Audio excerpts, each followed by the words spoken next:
Hi అండి.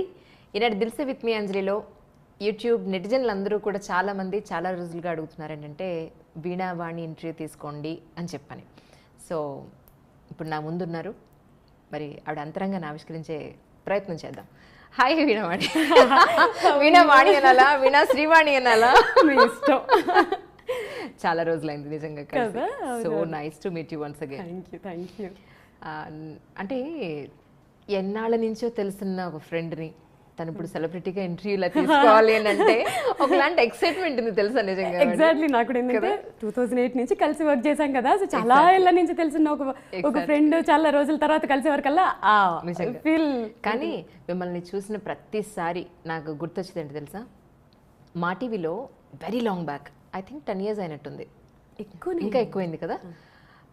చక్కగా చక్కగా చీర కట్టుకొని బొట్టు పెట్టుకొని సంచి పట్టుకొని వెజిటబుల్ మార్కెట్కి వెళ్ళి మాలతీస్ డైరీ, అది చాలా మందికి గుర్తుంది అబ్బా. అసలు మిమ్మల్ని చూసిన వెంటనే అది ఖచ్చితంగా గుర్తు రావాల్సిందే, ఎవరికైనా సరే మా టీవీ చూసేవాళ్ళు ఖచ్చితంగా గుర్తు రావాల్సిందే. అలా ఉండిపోయింది మైండ్లో తెలుసా. అబ్బా ఎంత చక్కగా ఉంది తిను అని అనిపించింది. అంత మంచి ఆపర్చునిటీ నాకు రాలేదు అని ఏంటి అసలు ఈ వీణావాణి గురించి తెలుసుకోవడానికి ముందు ఈ ఫస్ట్ కెరీర్ ఎలా స్టార్ట్ అయింది, అసలు ఎక్కడి వారు మీరు, ఏం చదువుకున్నారు? నాకు తెలుసు, వ్యూవర్స్ కోసం చెప్పండి. ఈస్ట్ గోదావరి నందంపూడిలో పుట్టాను నేను. 8th class వరకు కూడా అన్నిట్లో ఫస్టే, అసలు స్కూల్ ఫస్ట్, అసలు ఆటలు పాటలు అన్నిట్లో టాపర్.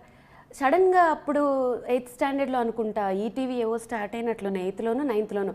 అప్పుడు సుమక్క, ఝాన్సీ గారు వీళ్ళందరూ అసలు ఇళ్ళల్లో ఆరాధ్య దైవాలు అందరికీ. వీళ్ళందరూ పొగుడుతుంటే ఆబ్వియస్లీ ఎలా ఉంటుందంటే, ఇప్పుడు మనం అన్నిట్లో టాప్ ఉంటే అందరూ మనల్ని మెచ్చుకోవాలి, అందరూ మన వైపే చూడాలనిపిస్తుంది కదా. మేబీ ఆ టెన్షన్ కోరుకున్నానేమో తెలియదు. అందరూ ఇంట్లో వాళ్ళందరూ ఆవిడ ఎంత బాగా చేస్తుందో, సండేస్ అందరూ వస్తుంది, అది వస్తుంది, నేను ఎందుకు యాంకర్ అవ్వకూడదు, సో నేను యాంకర్ అవ్వాలి. ఒకటే స్లోగన్ ఉండేది నాకు, రాబోయే కాలానికి కాబోయే యాంకర్ని. ఇదే మాట. సో అప్పుడు మా మామయ్య ఉంటారు, రైల్వేస్లో చేస్తారు, నాగేశ్వరరావు గారు. ఆయన నన్ను, వాళ్ళకి ఆడపిల్లలు లేరు ఆయనకి, నన్ను బాగా చిన్నప్పటి నుంచి ప్యాంపరింగ్ అనమాట. ఇది యాంకరింగ్ అంటుందని చెప్పి లోకల్ సిటీ కేబుల్లో ఎండి మధు అంకుల్ ప్లస్ అక్కడ నటరాజన్ అని న్యూస్ ఇన్ఛార్జ్, సో వాళ్ళ దగ్గర తీసుకుపోయి ఎలాగైనా తెలీదు మా అమ్మాయిని యాంకర్ చేయాలి అని చెప్పి పెట్టారు. సో పాపం ఈయన మాట కాదని వాళ్ళు అక్కడ 2-3 ప్రోగ్రామ్ లోకల్ సిటీ కేబుల్లో ఏముంటాయి, అన్ని షోలు నేనే మొత్తం. స్కూల్ నుంచి వెళ్ళాలి, అక్కడ యాంకరింగ్ చేయాలి, పక్కనే మా సర్టిఫికేట్ కోర్సు అయ్యగారు సత్యప్రసాద్ గారి దగ్గర చేశాను, ఆయన ఇల్లు. సో మేకప్ ఏముంటుంది, జస్ట్ లిప్స్టికేగా తుడిచేసుకుని వెళ్ళిపోవాలి. మళ్ళీ ఆంటీ ఉండేది, తుడుచుకో మేకప్ తుడుచుకో, క్లాస్ స్టార్ట్ అయింది రా తొందరగానే.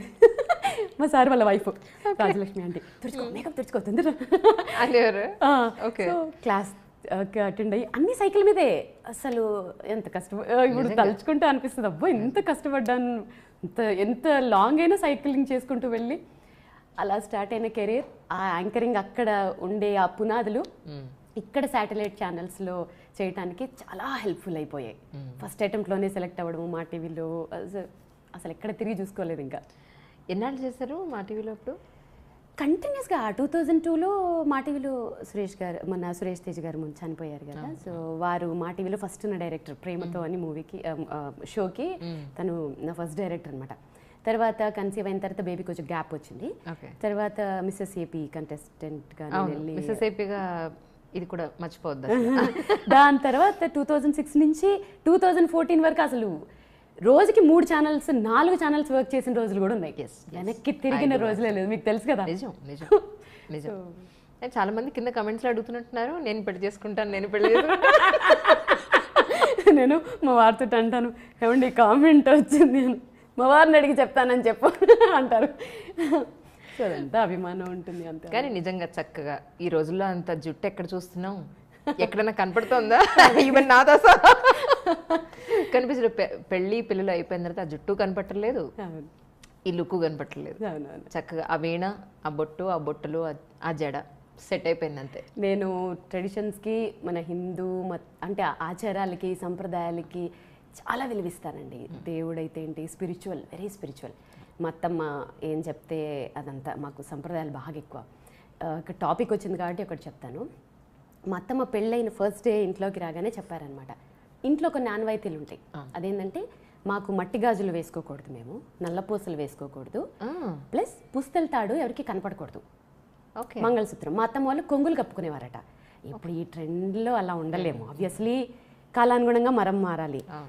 అప్పుడు ఏం చేస్తానంటే నేను పుస్తల తాడు వెనక్కి పెడతాను. చాలా మంది అనుకుంటారు నేను తీసేస్తానేమో అని. ఓకే.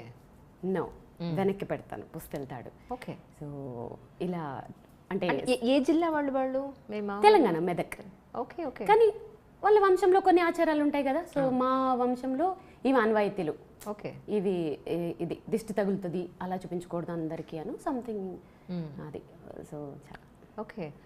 మీది లవ్ మ్యారేజ్ అని చెప్పని విన్నాను, అవునా? ఎలా అసలు మీరు సన్నగా చక్కగా ఈ రోజుకి తిరుపతి లడ్డు ఎలా అసలు ఎక్కడ పరిచయం మీది? నేను ఇంటర్ నుంచి, నేను చిన్నప్పటి నుంచి సెల్ఫ్ రెస్పెక్ట్ అంటే నేను మా డాడీని వాళ్ళని ఇబ్బంది పెట్టకూడదు అన్నట్లు అనమాట. సో ఇంటర్లో ఉన్నప్పుడే క్లాసెస్ చెప్పేదాన్ని. నేను రైల్వే స్టేట్ సెకండ్ ర్యాంక్ నాది, ఆర్ఆర్బి.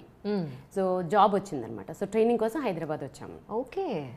సో ట్రైనింగ్ తీసుకుంటున్నప్పుడు డాడీకి ఎక్కువ ఇబ్బంది అవ్వకూడదు అని చెప్పి క్లాసెస్ తీసుకునేదాన్ని, వీణా క్లాసెస్. సో మా హస్బెండ్ వాళ్ళ కజిన్ వాళ్ళ డాటర్ నా దగ్గర క్లాసెస్కి వచ్చేదనమాట. ఒకరోజు తన్ని తీసుకెళ్ళడానికి మా హస్బెండ్ వచ్చి చూసి నన్నే చేసుకుంటాను కూర్చున్నారు. ఎవరు ఫస్ట్ ప్రపోజ్ చేస్తారు? ఆయనే చేస్తారు ఆబ్వియస్లీ. మనకు అంతా అస్సలు అవి నచ్చేవి కావు అసలు, అస్సలు నచ్చేవి కావు. కాకపోతే ఏంటంటే నేను అందానికి ఇంపార్టెన్స్ అస్సలు ఇవ్వనండి, అస్సలు అందానికి ఇంపార్టెన్స్ ఇవ్వను. ఇవాళ ఉంటుంది రేపు పోతుంది అది.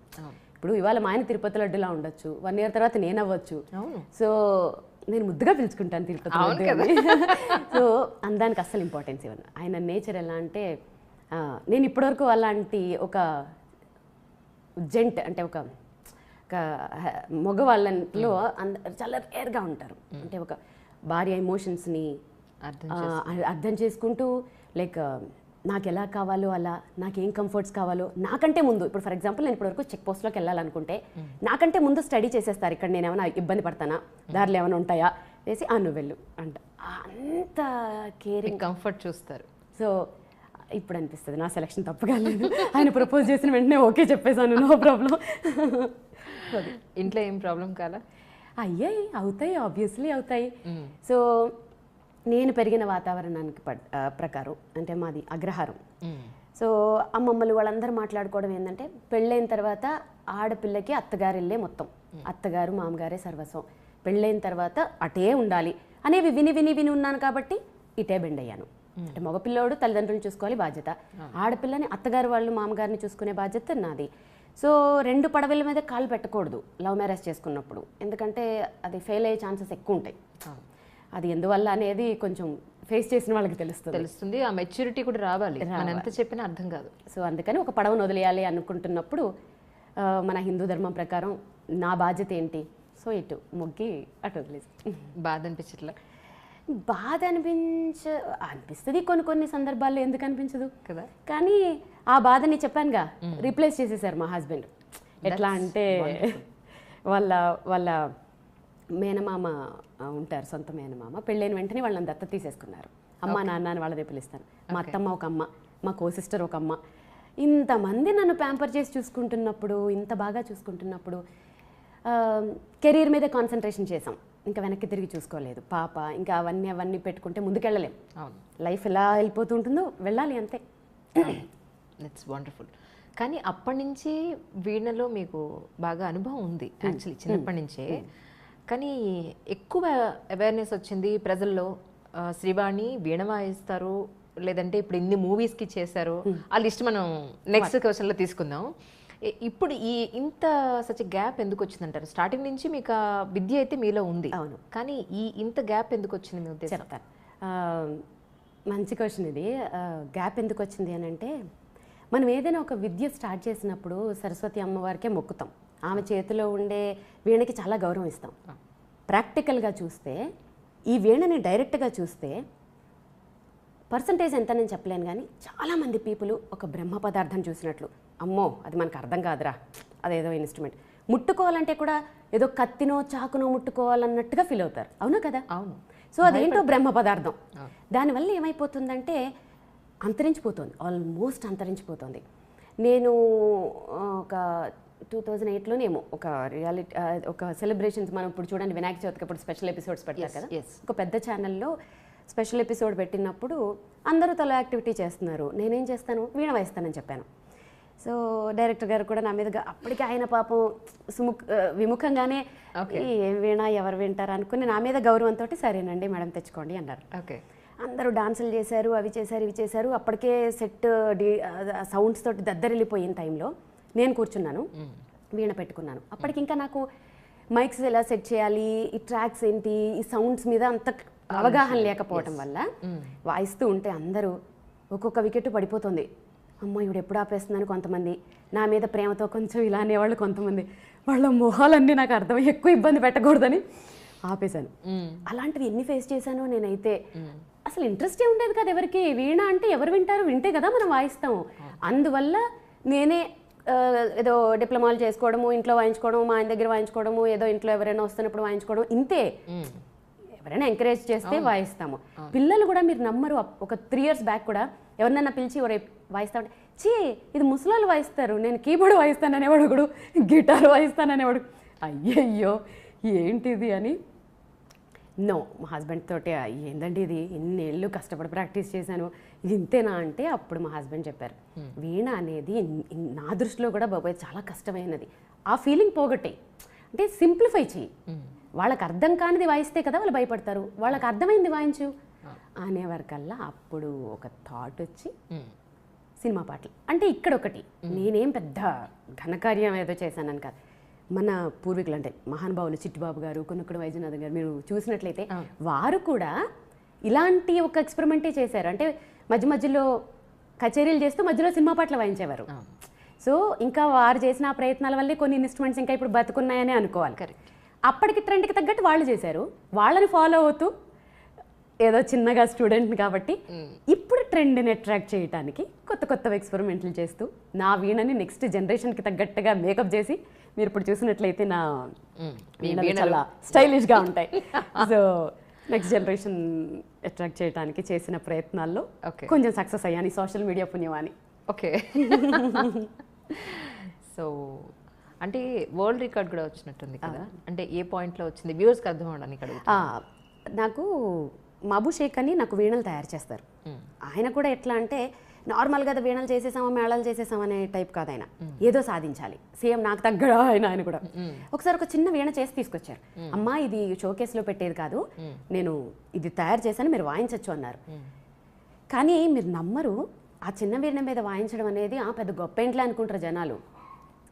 ఎంత కష్టం అంటే సర్టెన్ వరకే మీకు వేలు వెళ్తుంది, తారాస్థాయికి వేలు వెళ్ళవు, అక్కడ పట్టవు వేళ్ళు, శృతులు చేయలేము. అలాంటిది దాని మీద western, classical, semi classical, Hindi, Telugu అలా కొన్ని ఐటమ్స్ మీద వీణ వాయించి నేను వరల్డ్ రికార్డ్ చేశాను దాన్ని. ఎన్నాళ్ళు ప్రాక్టీస్ చేశారు దాని మీద? అమ్మో దానికి బాగానే చేశాను. అంటే ఎన్నాళ్ళు అంటే టైం పీరియడ్ తక్కువే కానీ హార్స్ ఎక్కువ, గంటలు ఎక్కువ. ఈ చేతులు ఇక్కడంతా కాయలు కాచిపోయి శృతులు చేస్తుంటే ఆ ఫోటో ఒకళ్ళు గిఫ్ట్ కూడా ఇచ్చారు నాకు, ఆ వేళ్ళు ఉంటాయి ఇక్కడ అలా శృతి చేసినప్పుడు అవి తిరగక పిరడాలు చాలా కష్టమయ్యి, సో అవి చాలా దానికి కొంచెం కష్టపడ్డాను. ఒక వీడియో చూసాను మీద, నేను వేళ్ళు కూడా బాగా బ్లాక్గా అయిపోయి ఉన్న వీడియో ఒకటి చూసాను, ఇప్పుడు ఎలా ఉన్నాయి? ఇప్పుడు అలానే ఉంటాయి ఇంకా కొంచెం. Oh my God. ఆబ్వియస్లీ మీకు ఎక్కువ గంటలు ప్రాక్టీస్ చేస్తే వేళ్ళు ఇలా అవుతాయి. ఓకే, మీ వారు ఏమనలేదా ఆ విషయంలో? ఈ విషయంలో పాపం ఆయన ఎక్కువగా అయిపోతే ఆయనకి ఏంటంటే ఒక్కొక్క పాయింట్ ఆఫ్ వ్యూలో చాలా ప్రౌడ్, నన్ను చూస్తే అసలు మురిసిపోతారు. సో బాగా పెయిన్గా ఫీల్ అయినప్పుడు ఎందుకులే మమ్మీ ఇప్పుడు వద్దులే రేపు వాయించుకుందులే అంటారు. ఆయనకు లోపల బాధ ఉంటుంది, ఆయన లోపల చెప్పలేరు బయటికి, రేపు వాయిద్దులే చాలే అంటారు. కానీ పాపం నేను విననుగా, మొండి గట్టాలి కాబట్టి చెప్పడం మానేసరి ఈ మధ్య. సో మీరు చేసిన ఎక్స్పెరిమెంట్స్ అంటే ఏం చెప్తారు ఇప్పటివరకు? ఎక్స్పెరిమెంట్స్ అనేవి నా దృష్టిలో ఎక్స్పెరిమెంట్స్ అని చెప్తాను, ఏమో మిగిలిన వాళ్ళు చేశారో లేదో అనేది నాకు తెలీదు. నేను చేశాను అనుకునేవి ఏంటంటే 2 వాయిసెస్ చేశాను. ఫస్ట్ ఫేస్బుక్లో పెట్టిన పోస్ట్ అది, అంటే 2015 వరకు నాకు వాట్సాప్ కూడా లేదు. ఓకే, అసలు ఫోన్ అనేది ఏంటంటే మా ఆయనకి ఫోన్ చేయడానికి, నెక్స్ట్ డే షూట్ వేరే ఛానల్ నుంచి డైరెక్టర్ ఫోన్ చేయడానికి, ఈ రెండింటికే వాడతారు అనేది నా పరిస్థితి కూడా అంతే. యూట్యూబ్ అంటే తెలియదని ఈ రోజు యూట్యూబ్ ఛానల్లో పనిచేస్తున్నా అనిపిస్తుంది నిజంగా లిటరల్లీ. సో 2015లో ఇది స్టార్ట్ చేసినప్పుడు ఒక ఎగ్జాంపుల్ చెప్తాను. మా మేనల్లోడు ఉంటాడు అనమాట. వాడికి నేను యాంకర్గా బాగా గొప్ప, మా అత్తయ్య అని అంటారు. యూఎస్లో ఉంటాడు. వాడు ఒకరోజు నేను ఇదే డిస్కషన్లో ఉండి ఇదే మూడ్ ఆఫ్లో ఉండే టైంలో, అంటే దేవుడు మనుషుల్ని పంపిస్తాడంటారు కదా, అట్లా ఒక వీడియో పంపించాడు. ఆమె ఎవరిదో అసలు, అంటే లెర్నర్ ఆమె, ఏం వాయిస్తుందో కూడా నాకు అర్థం కావట్లే. అత్తాయ్ నువ్వు అసలు ఈ సాంగ్ ఎలాగైనా ఇలాగ వాయించాలి అత్తాయ్, అది చూడు అన్నాడు. ఏం పాట రా ఇదన్నా, ఏదో ఏఆర్ రెహమాన్ పాట పంపించాడు. అసలు మీరు నమ్మరు, దానికి దీనికి పోలికలు లేవు. నాకు తెలుసు నేను అంతకంటే బాగా వాయించగలను కాబట్టి, వాడికి తెలియదు నేను ఎలా వీణ వాయిస్తాను. ఎగ్జాక్ట్లీ. సో ఏంట్రా ఇది అసలు నాలెడ్జ్ ఉన్న వాళ్ళకి లేని వాళ్ళకి అదే తేడా. లేదత్తా ఆమె ఎంత బాగా వాయించింది. సరే నువ్వు నన్ను డైరెక్ట్గా అడుగుంటే అయిపోయేది, ఆమెలాగా వాయించమనడం అనేది ఎందుకు హట్ అయిపోయినప్పుడు. వాడి ఐక్యూ లెవెల్ అంతే. సో వాడితో ఒక హాఫ్ అన్ అవర్ ఫైటింగ్ చేసేసి, సారీ అత్త ఆయన బాగా హట్ అయినట్టున్నావు, అది నన్ను ఎక్కువ ఫీల్ అవ్వకని చెప్పి ఫోన్ పెట్టేసి, శ్రావణ మాసం అనుకుంటా మంచి పేరెంటానికి వెళ్ళొచ్చాను, మంచిగా రెడీ అయ్యా. వీడికి చూపించాలి నేను ఏంటో అని వాడి మీద కచ్చతోటి 2 వాయిసెస్, అదే దళపతి సాంగ్ ఉంటుంది కదా, సింగారాల పైరులో ఎస్పీ సార్ ఇంకా జయసుదాస్ సార్, దాన్ని 2 strings మీద 2 వాయిసెస్ వచ్చేలాగా జస్ట్ సెల్ ఫోన్లోనే రికార్డ్ చేసి, అది పోస్ట్ చేయడం కూడా రాదు నాకు. మళ్ళీ ఇంట్లో ఎవరో పోస్ట్ చేశారు, ఫేస్బుక్లో పోస్ట్ చేసేసి ఇంట్లో పని చేసుకుంటున్నాను. మీరు నమ్మరు, 15 minutesలో ఏమో 3000 వ్యూస్. 2015లో 3000 వ్యూస్ అంటే ఒకసారి అర్థం చేసుకోండి. మా వాళ్ళు షాకు, హాఫ్ డేలో 3 lakhs వ్యూస్. సో ఓహో ఇదేదో బాగుంది. సో అప్పుడు అనిపించింది నాకు, ఓకే అంటే మనం రీచ్ అవ్వడానికి ఇది ఒక, నా వీణని ప్రమోట్ చేయడానికి, నెక్స్ట్ జనరేషన్కి ఇవ్వడానికి ఇదేదో బాగుంది అని చెప్పి చంద్రముఖి సాంగ్ పెట్టాను. ఆ తర్వాత ఎవరో ఛాలెంజ్ చేశారు నాతో, ఏంటి మీరు ఎప్పుడు క్లాసికల్సే వాయిస్తారా వీణ మీద, మీరు ఇలాంటి ఫాస్ట్ బీట్లు తీన్మార్లు వాయించలేరా, ఎప్పుడు ఇవేనా అని. మళ్ళీ ఛాలెంజ్, ఎందుకు వాయించలేము, వాయిస్తామని చెప్పి పెద్ద పులి సాంగ్. అయ్యో అది వైరల్ అంటే వైరల్. ఒకళ్ళు అంటే ఒక 5% పీపుల్ అపోజ్ చేసినా పట్టించుకోను, ఎందుకంటే ఒక గోల్ మీద ముందుకెళ్తున్నప్పుడు ముళ్ళు ఉంటాయి, పూలు ఉంటాయి, అన్నీ ఉంటాయి. వాళ్ళు మేబీ నా ఇంటెన్షన్ వాళ్ళకి అర్థమయ్యి ఉండకపోవచ్చు ఏంటి అనేది, సో అదేం పట్టించుకోలేదు నేను. ఇప్పుడు ఏంటి పరిస్థితి అంటే, మ్యాక్సిమం నా ఇంటెన్షన్ అర్థమైన ప్రతి ఒక్కళ్ళు, సీనియర్ సిటిజన్ ఇంక్లూడింగ్, వాళ్ళే ఎక్కువ తెలుసా ఎంత బ్లెస్ చేస్తారంటే, ఏ సాంగ్ వాయించినా నెక్స్ట్ జనరేషన్ని అట్రాక్ట్ చేయాలి అని అంటే మా హస్బెండ్ చెప్తారు, కాలంతో పాటు ముందుకెళ్ళాలి, లేదంటే వెనకబడిపోతాం. సో అలా వాళ్ళని అట్రాక్ట్ చేయాలి అని అంటే వాయించాలి, వాళ్ళ పాటలే వాయించాలి. సో ఇప్పుడేమనిపిస్తుంది, స్టార్టింగ్ డేస్ అప్పుడు ఎవరు వినని స్టేజ్ నుంచి ఈరోజు lakhs of views కానీ, వ్యూవర్షిప్ కానీ, లేకపోతే మీ ఫ్యాన్స్ ఫాలోయింగ్ కానీ, మీరు ఇలా పెట్టగానే అలా వ్యూస్ పెరిగిపోయి ఈ స్టేజ్ చూస్తే ఏమనిపిస్తూ ఉంటుంది? అసలు నిజంగా ఇది నమ్మట్లేదు నేను, ఏదో డ్రీమ్ లాగే ఉంది. కానీ సోషల్ మీడియా ఎంత ప్లస్ చేసింది మీరు నమ్మరు. వీణ అనేది south Indian instrument, okay. North వాళ్ళకి వీణ అంటే తెలియదు అసలు, యాక్చువల్గా చెప్పాలంటే. విద్వాంసులు ఒకళ్ళిద్దరు తెలిసిన. ఇప్పుడు నాకు ఎక్కువ షోస్ నార్త్లోనే ఉంటాయి. అంటే నార్త్ వాళ్ళు పిలిచి నా చేత షోస్ చేయించుకుంటారు. బెంగాలీ, పాకిస్తాన్, బంగ్లాదేశ్, ఎక్కడెక్కడి నుంచో మెసేజ్లు, ఎక్కడెక్కడి నుంచో ఫాలోవర్సు.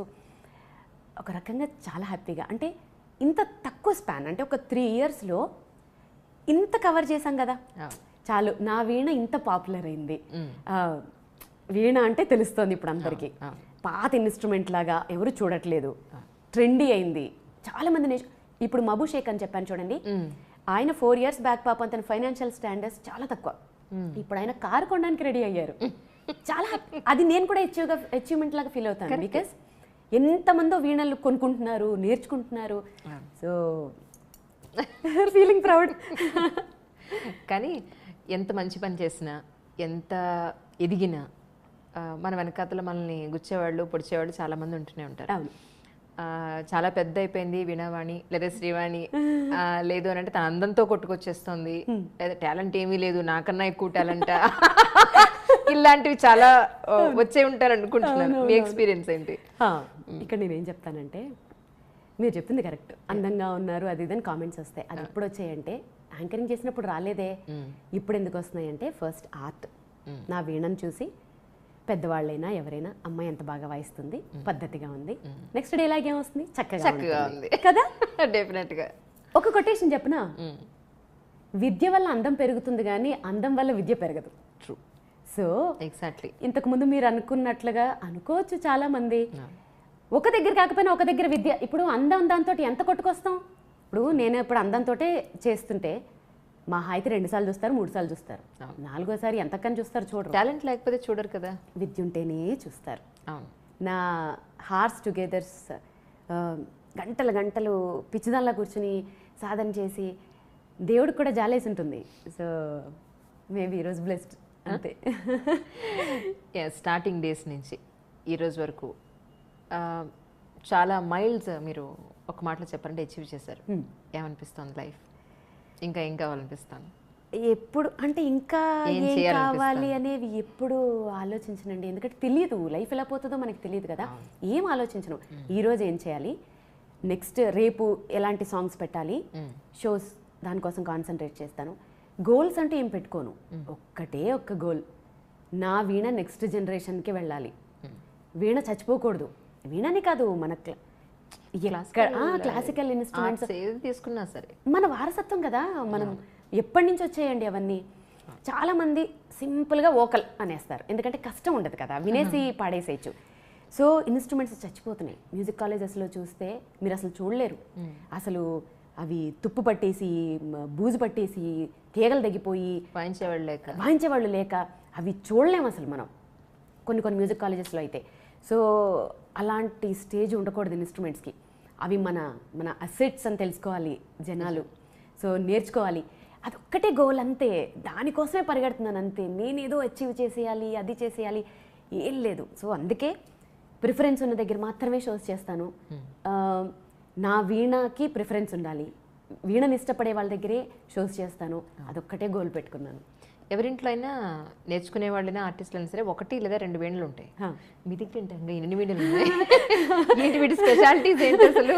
ఒక్కొక్క వీణకు ఒక్కొక్క స్పెషాలిటీ ఉంది. ఇవన్నీ నా బేబీసే. మీరు నమ్మరు, ఈ వీణలో ఏదైనా ఒకటి ఇక్కడ ప్లేస్ లేదు కదా, వేరే ఇంట్లో పెడదాం అనుకుంటే కూడా అమ్మో ఏడుస్తుంది అన్న ఫీలింగ్ వస్తుంది నాకు. ఒకటి నా పాప కోసం కొన్నవి, 2 మిగిలినవన్నీ అప్డేటెడ్ వర్షన్స్ సౌండ్స్ కోసం. నేను సౌండ్కి బాగా ఇంపార్టెన్స్ ఇస్తాను. కొంచెం సౌండ్కి, క్వాలిటీకి చాలా ఇంపార్టెన్స్ ఇస్తాను. సో ఇవన్నీ ఇప్పుడు నాకు స్టేజ్ షోస్కి పనికిరావు. అంటే మనం బేసిక్ వీణాలు ఇవన్నీ. ఓకే. సో చెప్పానుగా, నెక్స్ట్ జనరేషన్ కోసం నేను ఒక స్టైలిష్ వీణలు, నా స్టైలిష్ వీణలతోటి ఇప్పుడు మాత్రమే చేస్తున్నాను. బట్ ఇవన్నీ కూడా ఉంటాయి. ఇది నా 2nd క్లాస్లో వీణ. ఓకే. అది నా ఫ్రెండ్. వీటిని అప్డేట్ చేయడానికి ఏముండదు. పికప్ పెట్టుకుని వాయించవచ్చు. అవి నేను రికార్డింగ్స్కి వాయిస్తాను. మూవీస్లో వాయించేటప్పుడు ఈ వీణలే మాత్రమే యూజ్ చేస్తాను. ఈటోనే బాగుంటుంది. ఓకే. స్టేజ్ షోస్కి నా స్పెషల్ వీణలు, మదర్ వీణలు వాడతాను. ఓకే. సో అట్లా. ఇప్పటివరకు ఎన్ని మూవీస్కి మీరు వర్క్ చేశారు? పెద్దగా పెద్ద ఒక చాలా నెంబర్స్ చేయలేదు. కిరవాణి గారికి పెద్ద సినిమాలకి, కిరవాణి గారికి అంటే ఓం నమో వెంకటేశాయ, మహాన్ భావుడు, తమన్ గారికి ఇంకేవో కూడా చేశాను. అంటే వాయించేసి వచ్చేస్తాం కదా, సో ఎక్కడెక్కడ యూజ్ చేస్తారనేది తెలీదు. సాయి కార్తిక్ గారికి, ఆర్పి పట్నాయక్ గారికి. కాకపోతే ఏంటంటే ఇప్పుడు ఎక్కువ చేయట్లేదండి, ఎందుకంటే మోర్ టైం అంతా నేను షోస్కే, ఎందుకంటే నాకు షోస్కి ఇంపార్టెన్స్ ఇస్తున్నాను. షోస్ కూడా చాలా ఉన్నాయి. అలానే కదా 6 నెలల నుంచి పోస్ట్పోన్ చేశారు. You are so busy. 6 నెలల నుంచి అడుగుతుంటే ఎప్పటికీ దయ తెలిసింది, అమ్మాయి మెసేజ్ వచ్చింది ఈరోజు అనుకున్నాను. ఎన్నిసార్లు అడిగాను. అవునా కాదా? అవును, రామోజీరావు గారి మనవరాలకి వెళ్ళి మీరు అక్కడ షో ఇచ్చారని చెప్పి విన్నాను. రామోజీరావు గారి మనవరాలు నా వీణంటే ఇష్టం అంట. కాళేశ్వరరావు గారు ఫోన్ చేశారనమాట. బాపినేడి గారిని ఇలా అడిగిందంట మా అమ్మాయి. బాపినేడి గారు అసలు నన్ను గుర్తుపట్టలేదంట, మన యాంకర్ అంటే. కాళేశ్వరరావు గారు చెప్పారంట, మన యాంకరే కదండి, జీవన జ్యోతికి చేశారంట. ఓ అమ్మాయినా అని బాపినేడి గారు షాక్ అయ్యారంట. సో అయ్యో తప్పకుండా వాయిస్తానండి. ఈటీవీ అంటే నాకు ఎందుకో నా ఫ్యామిలీ లైక్ చాలా, వాళ్ళు నాకు అలాగే మర్యాద ఇచ్చారు అన్నేళ్ళు. ఎంత రెస్పెక్ట్ అంటే అసలు తెలుసుగా మనకి. సమస్య లేదు అసలు. బాపినేడి గారు దగ్గర నేను ఆయనతో నాకు పరిచయం ఒకటంటే ఫిలిం సిటీలో నేను వర్క్ చేశాను ఒక 3.5 years. సితారా హోటల్ ఉంది కదా, అవునవును, సితారా హోటల్లో as a health club incharge గా వర్క్ చేశాను 3.5 years. అంటే స్పోర్ట్స్ మెన్స్ కోటాలో నాకు అప్పుడు వచ్చిందనమాట. డిగ్రీ చదువుతూ అక్కడ జాబ్ చేశాను ఆయన దగ్గర. అప్పుడు రామోజీరావు గారు హెల్త్ క్లబ్ కన్స్ట్రక్షన్ అప్పుడు వీళ్ళందరూ వచ్చి చూసి పెడుతూ ఉండేవారు. So I was the incharge for that actually. చాలా మంది హీరోలు హీరోయిన్లకి ఫిజికల్ ట్రైనింగ్స్ ఇస్తూ ఉండేవాళ్ళు. అలా పరిచయం. They are such a very nice people actually. ఎలా నడిచింది మీకు, ఎలా అనిపించింది నడుస్తుంటే? రామోజీరావు గారు వాళ్ళ మనవరాల పెళ్లిలో వాళ్ళంతా ప్రయారిటీ ఇచ్చి వాళ్ళ వెడ్డింగ్ కార్డ్ లో కూడా సెట్ వేసి అంత ప్రిఫరెన్స్ ఇచ్చి కిరణ్ గారు వచ్చి అసలు వారు అప్రిషియేట్ చేస్తుంటే నాకైతే అసలు ఎంత బాగా అప్రిషియేట్ చేశారో అసలు బాగా అనిపించింది. అసలు ఒక మంచి స్వీట్ మెమరీ అది. నిజం. ఏం వాయించారు వాడి పెళ్ళి? 1.5 hour కచేరీ అది మొత్తం షో. 1.5 hour షో చేశాను. అన్నీ వాయిస్తాను. నా షోలో ఎలా ఉంటుందంటే classical, semi classical, western, Hindi, Telugu, Tamil అయితే తమిళ్ ఇప్పుడు తమిళనాడులో వాయించినప్పుడు తమిళ్ సాంగ్స్ అన్నీ అంటే అన్ని షోకి వచ్చిన అన్ని ఏజ్ పీపుల్కి తగ్గట్టుగా అన్నీ వాయిస్తాను అనమాట. ఒక స్పెషల్గా డిజైన్ చేసుకుంటాను నా షోని. ఓకే. కానీ మధ్యలో విన్నాను మీరు షోస్ చేయడం లేదు అని చెప్పాను. షోస్ చేయడం లేదు కాదు. 2 years బ్యాక్ నేను ఇచ్చిన ఇంటర్వ్యూలో ఏం చెప్పానంటే, నేను కొన్ని చూశాను కాబట్టి అది ఆ ఇంపాక్ట్ ఉండిపోయింది. అంటే ఫ్యామిలీ ఫంక్షన్స్లో అంటే మ్యారేజెస్లో ఎలా ఉంటుందంటే, ఒక షో ఇక్కడ ఏదో ఆర్కెస్ట్రా ఏదో పెడతారు, వాళ్ళని అసలు చూసే సందర్భాలు కూడా ఉండవు. ఎవరి హడావిళ్ళల్లో వాళ్ళు ఉంటారు, వాళ్ళు అద్భుతంగా పాడుతూ ఉంటారు. అమ్మో ఇలాగే ఉంటాయి మ్యారేజెస్ అనుకుని చాలా రోజులు ఎన్ని రిఫ్యూజ్ చేసేసానో. నేను ఆ ఇంటర్వ్యూలో కూడా చెప్పాను, మ్యారేజెస్కి వాటికి వాయించనండి ఎందుకంటే అక్కడ ఇంపార్టెన్స్ ఉండదు అని. మేబీ సోషల్ మీడియా పుణ్యమాని అది చూసి నన్ను అప్రోచ్ అవుతున్నారా ఏనది తెలియదు. కానీ ఇప్పుడు మీరు నమ్మరు, దాని తర్వాత అంటే 1 year బ్యాక్, 1 year కూడా కాదు ఏమో, అప్పుడు ఒక కాల్ వచ్చింది. ఒక పెద్ద ఆయన ఫోన్ చేసి, అమ్మ మా ఇంట్లో అందరూ నీ వీణంటే చచ్చేలా ఇష్టపడతాము, మేము మీ షో చూడాలి అని అంటే మేము అంటే వేరే ఒక ఇది తీసుకుని మీ ఆర్గనైజ్ చేయలేము. మీ షో చూడాలి అని అంటే మా ఫ్యామిలీలోనే మేము వాయింపించుకోవాలి. ఒకసారి రండి, వాయించండి, మీకేమైనా ఇన్కన్వీనియంట్గా అనిపిస్తే నన్ను అడగండి. ఎందుకో మాటలు బాగా ఇంప్రెసివ్గా అనిపించాయి. మీరు నమ్మరు, పెళ్లి కార్డులో ఫస్ట్ పేజ్లో నాది అది నా షో అని. అది కూడా ఎలాగా ఏదో జోలపాటలాగా ఉండే వీణ కచేరీ అని సంథింగ్ ఏదో తమిళ్. సో అలా పెట్టి ఫస్ట్ పేజ్లో నాది, నెక్స్ట్ పిల్లగాడు వాళ్ళది, నా కోసం సెట్, సౌండ్ సిస్టమ్స్ కూడా ఎలా తెప్పిస్తారు తెలుసా, ఇళయరాజా గారు వాళ్ళందరికీ వాడే సౌండ్ సిస్టమ్స్. ఇంజనీర్ ఎవరు, ఏఆర్ రెహమాన్ గారి దగ్గర ట్రైనింగ్ తీసుకుని ఇంజనీర్, అంటే సౌండ్ కూడా తేడా రాకూడదని అంత ఇంపార్టెన్స్లు ఇచ్చి చుట్టూ మొత్తం ఇంకా చైర్లన్నీ నా వైపు తిరిగిపోయి ఉంటున్నాయి. ఎంత బాగా అనిపిస్తున్నాయో నాకు అనిపించింది అప్పుడు, ఏంటి ఇలా ఇంత బ్లెస్డ్ నేనని. ఇప్పటి వరకు చేస్తున్న ఫ్యామిలీ ఫంక్షన్స్ అన్నీ అదే ఇంపార్టెన్స్లు. సో బాగా అనిపిస్తుంది. సో అలా ఇంపార్టెన్స్ ఉంటే ఖచ్చితంగా చేస్తాను. No doubt. రీసెంట్గా అయితే చెన్నైలో ఓన్లీ 100 members హోమ్ కాన్సర్ట్, అది నా కోసమే పెట్టుకొని నా కచేరీ పెట్టుకున్నారు. ఎంత బాగా అనిపించిందో సీరియస్లీ, అసలు బాగా అనిపించింది. ఈ వీణలకు సంబంధించి అంటే సర్వీస్ అవి ఎలా ఉంటుంది యాక్చువల్లీ? ఏది ఇప్పుడు ఈ వీణ ఉంది, వీటికి సర్వీస్ చేయడం లేదంటే ఇది పాడైపోతుందేమో అని ఎలా దానికి సంబంధించి? అది కొంచెం ఇప్పుడు నేను ట్రావెల్ చేస్తుంటే మొన్న నా వీణ కూడా అదే డ్యామేజ్ అయింది. వాళ్ళు ఫ్లైట్లో కొంచెం ఎత్తేస్తారు. అవి మాబు షేక్ అని చెప్పాను కదా, ఆయనే మాటికి వస్తారు. ఇది మేళం, ఇది ఎక్కువ దీనికే రిపేర్ అవుతుంది. ఇది వ్యాక్స్, ఓకే, ఎక్కువ దీనికే రిపేర్ వస్తుంది అంతే. ఆల్మోస్ట్ దీన్నే బాగా వాయించేస్తే 2 yearsకి ఒకసారి 1 yearకి ఒకసారి మేళం చేయించుకుంటే సరిపోతుంది. ఎంత అవుతుంది చేయించడానికి? 3,000 అంతే, అంత కాస్ట్లీ ఏముండవు. ఓకే అంతే. ఓకే, అదొక్కటేనా దానిలో ఎక్కువ పోయేది, లేకపోతే ఇంకేముండవు? అంటే డెలికేట్ ఇన్స్ట్రుమెంట్, డెలికేట్, మనం హ్యాండిల్ అంటే చక్కగా హ్యాండిల్ విత్ కేర్ అన్నట్టుగా చక్కగా హ్యాండిల్ చేసుకుంటే మ్యాక్స్ అది తప్ప ఇంకేమీ రావు. ఇప్పుడు కొంతమంది ఏంటంటే వీణలు పెట్టుకోవాలి కదా అని షోకేసుల్లో పెట్టినట్టు పెట్టి పిల్లలు అటు తిరిగి కింద పడేస్తే ఈ కుండ విరిగిపోతుంది. ఆల్మోస్ట్ ప్రతి పాత వీణలకి ఇదే డ్యామేజ్. ఈ కుండ ఇక్కడ విరిగిపోతుంది, ఈ కుండ, అదొక్క డ్యామేజ్ అవుతుంది మెయిన్. ఓకే, మీరు మాత్రం బాగానే పెట్టారు, చాలా జాగ్రత్తగా. ఆబ్వియస్లీ మా ఇంట్లో ఎలా చాలా చంటి పిల్లలు చూసినట్టు చూస్తారు. అందులో నేను కొన్ని విషయాల్లో వెరీ స్ట్రిక్ట్, సిస్టమేటిక్. నన్ను ప్రిన్సిపాల్ అంటారు ఇంట్లో. ఆబ్వియస్లీ అంటే ఉండాలి, లేకపోతే నడవదు. నేను సిస్టమేటిక్గా ఉంటాను, మీకు తెలుసు. టైం టు టైం చేసేయాలి పనులు, ఏ పని ఎప్పుడు చేయాలి అప్పుడు చేసేయాలి, వర్క్ అనుకుంటే చేసేయాలి. ఇవన్నీ ఇంట్లో ఎవరైనా సరే అలా లేజీగా ఉంటే తెగ తిట్టేస్తాను. సో నన్ను ప్రిన్సిపల్ అంటారు. అంటే అన్నారు, నో ప్రాబ్లం అంటే అనుకోని అని చెప్పేస్తాను. స్టార్టింగ్ మీరు అంటే మ్యారేజ్ చేసుకున్నప్పుడు వేణుస్వామి గారు ఏం చేస్తూ ఉండేవారు అప్పట్లో? అప్పట్లో కూడా అంటే మా వంశం నుంచి మేము అయ్యగారు అంటే మా మామయ్య గారు ఫస్ట్ యాదగిరిగుట్ట పెద్ద పూజారిగా చేసేవారు. ఓకే. తర్వాత నాచారం నరసింహస్వామి టెంపుల్లో పెద్ద పూజారి. ఓకే. మా హస్బెండ్, మా బావగారులు, వాళ్ళ మేనమామలు అందరూ భద్రాచలంలో పెద్ద అయ్యగారులు అందరూ ఇదే ప్రొఫెషన్. Right right. సో మా మామయ్య గారు కూడా జ్యోతిష్యం అక్కడి నుంచి వచ్చిన వారసత్వమే. అప్పుడు ఇంకా చిన్న పిల్లోడు కాబట్టి ఎక్కువగా కాన్సన్ట్రేషన్ చేయలేదు. సో వయసుతో పాటు విద్య కూడా పెరుగుతుంది కాబట్టి కాన్సన్ట్రేషన్ చేయడం వల్ల ఆయన కూడా వేణుస్వామి సడన్ గా పుట్టుకొచ్చేసాడని చాలా మంది అనుకుంటారు.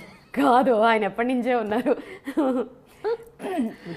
అంటే జనరల్గా ఇంట్లో ఈ పూజలు లేదంటే జాతకాలు ఎక్కువ మడి ఆచారం ఎక్కువ ఉంటుంది అని చెప్పని అనుకుంటూ ఉంటారు. నిజమేనా? మీరు దానికి యాప్ట్ అయ్యారా? మా హస్బెండ్ ఏం చెప్తారంటే దేశ కాలమాన పరిస్థితుల ప్రకారం వెళ్ళాలి అంటారు. ఆయన ఎకో ఫ్రెండ్లీ. సో ఇది బాగుంది వర్డ్. New word. ఇప్పుడు మడిచార్లు కట్టేసుకుని తడి బట్టలు కట్టేసి మడి ఆచారాలు అంటే ఈ అపార్ట్మెంట్స్లో ఇక్కడ కుదరదు. ఆబ్వియస్లీ మన మనసులో ఉండాలి భక్తి అనేది. నేను పూజలు చేస్తాను, సో నా స్టైల్లో నేను చేస్తాను. సో అంతే. అంత మడలు ఆచారాలు అనేసి ఇంట్లో మేడ్స్ని వాళ్ళని దూరం దూరం అలా అస్సలు అన్నాను. సో అందరు ఫ్యామిలీ మెంబర్స్ లా ఉంటారు, అస్సలు అలాంటివి. ఓకే. అంటే మిమ్మల్ని పెళ్లి చేసుకోవాలనుకున్నప్పుడు జాతకం అది చూపించుకున్నారా? మరి అడిగారా మీరు? అన్ని చూపించుకునే? అప్పుడు నేను ఏం అడగలేదు. ఇప్పుడు అడిగారా? ఇప్పుడు అంటే అప్పుడు అదే అంటారు, అప్పుడు నన్ను పెళ్లి చేసుకోవడమే ఇంపార్టెంట్, ఈ జాతకాలు అవన్నీ చూపించుకున్నారో లేదో తెలియదు. తర్వాత చూపించినట్లున్నారు, బాగా కలిసాయి అని. మా ఇంట్లో అందరూ జ్యోతిష్యులే కదా, మా బావగారులు అందరూ కూడా ఉంటారు కాబట్టి చూసి చెప్పినట్టున్నారు తర్వాత కలిసింది అని. మీకుందా నమ్మకం జ్యోతిష్యం మీద? డెఫినెట్గా ఉందండి. ఎందుకంటే అఫ్ కోర్స్ ఇగో అపోజ్ చేసే వాళ్ళు ఉంటారు. ప్రాక్టికల్గా నాకు ఒక ఎక్స్పీరియన్స్ చెప్తాను. ఇది కాంట్రవర్సీ చేసేవాళ్ళు చేస్తారు, నమ్మేవాళ్ళు నమ్ముతారు, నమ్మని వాళ్ళు నమ్మరు. ఎవరి నమ్మకాలు వాళ్ళవి. 2014లో సైనస్ సర్జరీ చేసుకుని నేను యాంకరింగ్ అంతా ఆపేసి అప్పుడు ఇంకా మా హస్బెండ్కి ఇంకా నాకేమన్నా అయితే అపురూపం కదా, వద్దు చాలు ఇంకా డస్ట్ వచ్చేస్తుంది వెళ్ళొద్దు అన్నారు. 1 year ఇంట్లో ఉండి ఆబ్వియస్లీ అంత వర్క్ చేసి ఇంట్లో ఖాళీగా కూర్చోవాలి అని అంటే చాలా కష్టం కదా. మాటికి ఏంటి ఇలా నేను ఇంకింతేనా, ఇంకేం చేయలేనా అంటే నువ్వు వీణనే బాగా ప్రాక్టీస్ చేయి, 2016 తర్వాత వీణ పేరు చెప్తే నువ్వు గుర్తొస్తావు అన్నారు. అప్పుడు ఎలా తిట్టానంటే ఆయన్ని, ఏమండే మీరు మీ జాతకాలు అంతమంది విద్వాంసుల్లోనంట పేరు చెప్తానంట నా పేరు గుర్తొస్తుందట అని చెప్పి చాలామంది అంటే స్టార్ మహిళ శ్రీధర్ రెడ్డి ఉంటారు, సిద్ధు నన్ను అక్క అంటారు, బావ అంటారు. సిద్ధుకు ఫోన్ చేసి, సిద్ధు మీ బావ ఇలా చెప్పారు అని అంటే, ఏమో అక్క సూపర్ స్టార్ అయిపోతావేమో, బావ చెప్పింది తిరగవద్దు, బావగారు చెప్పింది ఏమో అని. నేను టీవీలో కూడా కొంతమందికి చెప్పాను ఇలా అంటున్నారు అని. ఎందుకంటే అప్పుడు ప్రతి ఒక్కటి షేర్ చేసుకునేదాన్ని కొంతమందితో. అయిపోయిన తర్వాత కట్ చేసి చూస్తే అప్పుడు మాట అన్నారు, జరిగితే ఏం చేస్తావన్నారు. అది చెప్పను మీకు, తర్వాత సీక్రెట్గా చెప్తానే. సో బెట్ కూడా కట్టాను. సో తీరా కట్ చేసి చూస్తే మరి ఇప్పుడు జరిగినట్టే కదా, దానికి ప్రూఫ్స్ కూడా ఉన్నాయి కదా. అందుకే వాళ్ళ పేర్లు చెప్పాను. ఎందుకంటే ట్రాష్ అనేవాళ్ళు, అవనేవాళ్ళు, ఇవనేవాళ్ళు మస్తు మంది ఎప్పుడు ఉంటూనే ఉంటారు.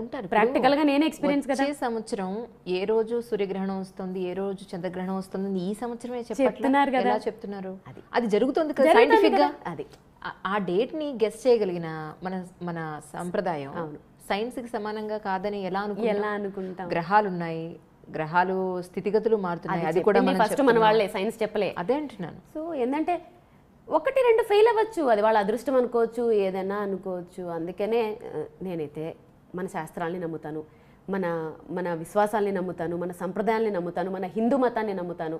నేను ప్యూర్ హిందూ. So nice. మరి మీ వారి విషయంలో వచ్చిన ఈ ఛానల్స్ కాంట్రవర్సీలు కింద కామెంట్స్ చూస్తే మీకేమనిపిస్తూ ఉంటుంది? నేనేం పట్టించుకోనండి. అంతేనా? ఎందుకంటే 1 dayలో సెలబ్రిటీస్ అయిపోయిన వాళ్ళం కాదు మేము. ఎంత కష్టపడ్డాము, ఎక్కడి నుంచి లైఫ్ స్టార్ట్ చేసాము అనేది మాతో ట్రావెల్ చేసిన వాళ్ళు మీడియాలో అయితే ఏమి, సినీ ఫీల్డ్లో అయితే ఏంటి చాలామంది ఉన్నారు. ఇవాళ నిన్న కాదు, మా హస్బెండ్ బుడ్డోడుగా ఉన్నప్పటి నుంచి ఆ పద్మాలయ స్టూడియోల్లో ఉండి వాళ్ళందరికీ ముహూర్తాలు పెట్టి వాళ్ళందరికీ పూజలు చేసి అప్పటి నుంచి ఉన్నాం. ఓవర్ నైట్ స్టార్డమ్ వచ్చేసి ఓవర్ నైట్గా అయిపోయిన వాళ్ళం కాదు. ఇవాళ రేపు ఏమైపోయిందంటే కామెంట్లు అనేవి కామన్ అయిపోయాయి. సో ఆ కామెంట్లు చదువుకుంటూ ఆ డిప్రెషన్లోకి పోయి సాధించాల్సిందన్నీ ఆపేసి ఏం ఉపయోగం? మనం ఏం సాధించాలో సాధించాలి, ప్రూవ్ చేయాలి. ఫస్ట్ అందరూ తిడతారు, ప్రూవ్ అయిన తర్వాత బళ అంటారు. ట్రూ. తిట్టినప్పుడు కాముగా ఊరుకుని అది ప్రూవ్ అయ్యేదాకా వెయిట్ చేయాలి. మా హస్బెండ్ అదే చెప్తారు. పర్ఫెక్ట్ అంతే అసలు. ఒక్క 2 ఏళ్ళు 1 ఇయర్. అవును. మా హస్బెండ్ అదే అంటాను, ఆయన జాతకాలు చెప్పేటప్పుడు కామెడీగానే ఉంటుంది, జరిగినప్పుడు. అవును. సో దాన్ని మా హస్బెండ్ అనే కాదు, ఏ జ్యోతిష్కుడైనా ఒక విషయం ఉన్న జ్యోతిష్కుడు చెప్పినప్పుడు కింద తిట్టేవాళ్ళు తిడతారు, తిట్టనియండి. జరిగినప్పుడు ఒక్కళ్ళు మాట్లాడరు. మళ్ళీ పాపం వాళ్ళకేమైనా దండేసి సన్మానం చేయొచ్చు కదా, చేయరు. ఎక్కడైనా ఒకటి జరగకపోతే ఇంకా లాగడాలు. అఫ్కోర్స్ ఇది మనకి రిలేటెడ్ టాపిక్ కాదు, కానీ మన సంప్రదాయాలు కదా, ఇది మన సంస్కృతి కదా. మన సంస్కృతుల్ని మనమే తవ్వుకొని మనమే గొయ్యి తీసి కప్పెట్టేస్తే ఫారిన్ కంట్రీస్ నుంచి వచ్చి వాళ్ళు వేదాలు శాస్త్రాలు జ్యోతిష్యాలు నేర్చుకుంటుంటే మన శాస్త్రాలని మనమే తొక్కేసుకుంటున్నాం. సో ఎందుకో బాధ అనిపిస్తుంది. సరే, ఇది మనకి రిలేటెడ్ కాదు. ఎప్పుడు ప్రాక్టీస్ చేస్తుంటారు డేలో జనరల్గా? ఎప్పుడు చేయరు అని అడగండి. 24 గంటలు ఒకటి నిద్ర, 2 ప్రాక్టీసు, ఈ 2 ఉంటాయి నా లైఫ్లో ఈ మధ్య. ఇంకొకటి చేయను, పెట్టను. మీ కెరియర్లో అప్పటి నుంచి ఇప్పటి వరకు మీకు బాగా నచ్చి ఇది ఖచ్చితంగా నేను ఇంటర్వ్యూ చేస్తే ఇది ఖచ్చితంగా వాయించాలి అనుకున్నది ఒక్కటి, అది కూడా ఒక చిన్న లైన్ వాయిస్తే చాలు? డెఫినెట్గా చాలా ఉన్నాయి, సెలెక్ట్ చేసుకోవడం కష్టం, ఇది వాయిస్తాను.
సో స్టార్టింగ్ యాంకర్గా కెరీర్ స్టార్ట్ చేసి తర్వాత పెళ్ళి, సంతానం, ఆ తర్వాత వైఫ్ మదరు, ఇప్పుడేమో ఈ సెలబ్రిటీ స్టేటస్. ఏమనిపిస్తుంది లైఫ్ ఇంత చూసిన తర్వాత? అమ్మ బాబాయ్ మీరు నమ్మరు, వెనక్కి తిరిగి చూసుకుంటే బాబోయ్ ఇప్పుడు హాఫ్ ఏజ్లో ఉన్నాం, ఇంకో ఇంత ఏజ్ బతకాలా, అమ్మో మళ్ళీ ఇంత ఏజా అంటే వెనక్కి తిరిగి చూసుకుంటే ఇన్ని చేసేసామా మనము, బా ఒకసారి భయం వేస్తూ ఉంటుంది. ఎన్ని స్ట్రగుల్స్ ఫేస్ చేసాము, ఎంత హార్డ్ వర్క్ చేసి, అసలు పాపని ఒక్కొక్కసారి చూసుకునే వాళ్ళు లేక, మన మంచితనం అనుకోవచ్చు, దేవుడు బ్లెస్సింగ్స్ అనుకోవచ్చు. నేబర్స్, నేను రావడం లేట్ అయితే నైబర్స్ ఫ్రెండ్స్ ఉంటారు కదా, వాళ్ళే తినిపించేసి వాళ్ళే పడుకోబెట్టేసి అసలు ఇంత చేసి, కానీ అప్పుడు కానీ చేశారు, కానీ ఇప్పుడు ఎవరు చేస్తారు అసలు?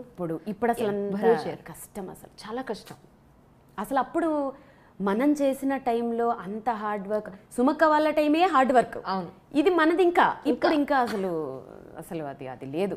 అవును, అప్పుడు ప్రాంప్టర్లు కరెక్ట్ ప్రాంప్టర్లు లేకుండా ఉంటే మిస్టేక్స్ ఉండిపోయి లేదా కరెంటు పోయి కరెక్ట్ అసలు ఒక లైన్ పాడు బచ్చిపద్దలు వంటల ప్రోగ్రాంలు అయితే ఎర్రటి ఎండ, ఆ ఓమ్నిల్లో వెళ్ళి ఆ ముందు స్టవ్, పైనుంచి ఈ వేడి ఆ వేడి, అమ్మో.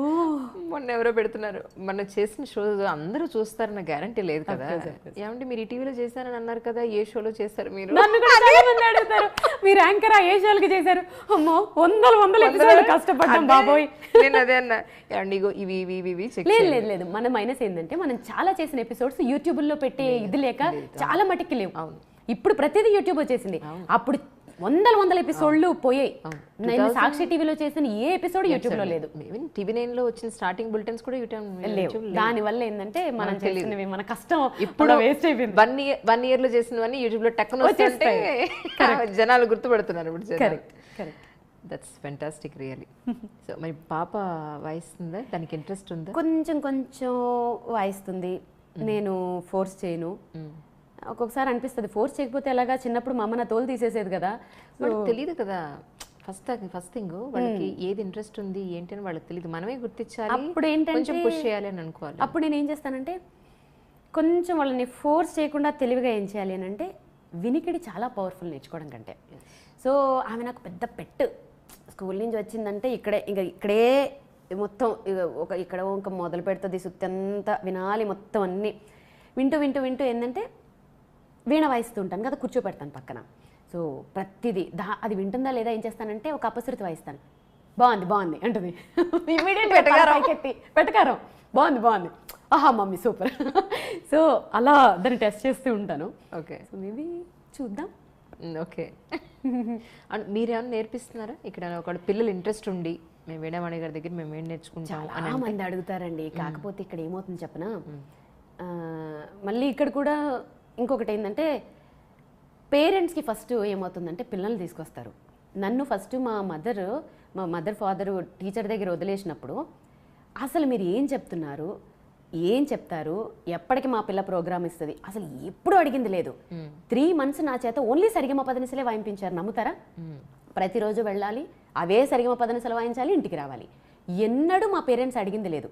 ఇప్పుడు ఏమవుతుందంటే క్లాస్కి వస్తారు ఫస్ట్ డే, నేను చెప్తే అలాగే చెప్తానండి. ఇవాళ సరళీస్వరాలు, రేపు గీతాలు అలా చెప్పను. ఎందుకంటే ఇన్స్ట్రుమెంట్కి హ్యాండ్ ఇంపార్టెంట్. హ్యాండ్ మీకు ఫ్రీ వస్తేనే నెక్స్ట్ వెళ్ళాలి. సో నేను అలాగే చెప్తాను. పేరెంట్స్కి ఓపిక ఉండదు ఫస్ట్ ఆఫ్ ఆల్. పిల్లల ముందరే అనేస్తుంటారు. అంటే వారం రోజుల నుంచి ఇదే వాయిస్తుంది కదండి, కొత్తది ఏమన్నా చెప్తారా? ఫస్ట్ పాయింట్ 3 months చూస్తారు. 3 months మా కజిన్ది మ్యారేజ్ ఉందండి, మా పాప ఏమైనా ఒక సాంగ్ వాయిస్తుందా? ఇది నెక్స్ట్ డైలాగు. వాళ్ళ ముందే అడిగితే ఒక 1 monthకే వాళ్ళ ముందే అలా అడిగేస్తే వాళ్ళకి ఎక్స్పెక్టేషన్స్ పెరిగిపోవా?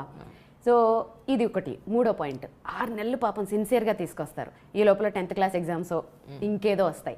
ఒక్క 3 months అండి, మా పాప ఎగ్జామ్స్ అయిపోయాక పంపిస్తామండి. ఇంకా 3 months 1 month గ్యాప్ వచ్చాక మళ్ళీ రెడ్ వచ్చి మొదలాడు కదా. ఈ రిస్కులు అస్సలు నేను ఎంత ఎఫర్ట్ పెట్టి ఎంత టైం వాళ్ళ మీద కేటాయించి చెప్పేది కదా. సో అందుకని ఇప్పుడప్పట్లో ఏమీ పెట్టుకోవాలనుకోవట్లేదు. చూద్దాం ఫ్యూచర్లో ఏమైనా నిజంగా ఇంట్రెస్ట్గా ఉండేవాళ్ళు వచ్చి నాకు వాళ్ళకి ఇంట్రెస్ట్ ఉంది అని తెలిస్తే చెప్తాను. సరే, ఇప్పుడు స్టార్టింగ్లో అంటే ఈ మూవీస్కి వాటికి వాయించారు, ఇప్పుడు షోస్ కూడా చేస్తున్నారు. ఏంటి మీ కెరియర్లో ఫ్యూచర్ ప్లాన్స్ ఏంటి అంటే ఏం చెప్పారు? ఫ్యూచర్ ప్లాన్స్ ఓన్లీ షోసేనండి. షోస్ మీదే కాన్సన్ట్రేషన్ చేస్తున్నాను. ఎందుకంటే షోస్ మాత్రమే జనాల్లోకి తీసుకెళ్తాయి. సో తెలియాలి వీణ అనేదాన్ని. కొంచెం ఇప్పటికే సోషల్ మీడియా ద్వారా నేను కొంచెం వెళ్ళాను వేరియస్ కంట్రీస్కైనా, వేరే సిటీస్లోకి, వాళ్ళ గడపల్లోకి వెళ్ళిపోయాను. డైరెక్ట్గా వెళ్ళాలి, డైరెక్ట్గా చూపించాలి వాళ్ళకి.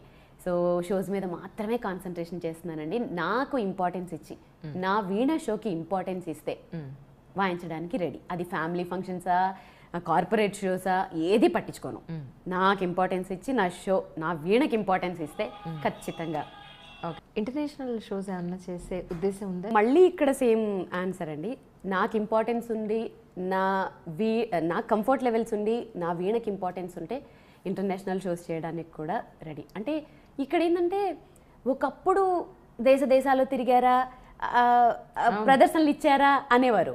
ఇప్పుడు సోషల్ మీడియా పుణ్యమాని దేశ విదేశాలు వెళ్ళిపోతుంది video. మనం ఫిజికల్ గా వెళ్ళాల్సిన పని లేదు. Correct. టాలెంట్ వెళ్ళిపోతుంది. కరెక్ట్.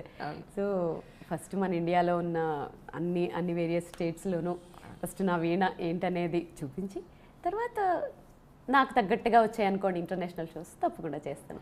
మీ వారి గురించి ఒక్క మాటలో చెప్పాలంటే ఏం చెప్తారు? నా ఫిలాసఫర్, నా గురువు, ఫైనల్గా చెప్పాలంటే నా hero. Hi, I'm Veena Srivani. నా ఇంటర్వ్యూ విత్ అంజలి ఐ డ్రీమ్స్లో. Don't miss to watch. For more videos subscribe to I dream.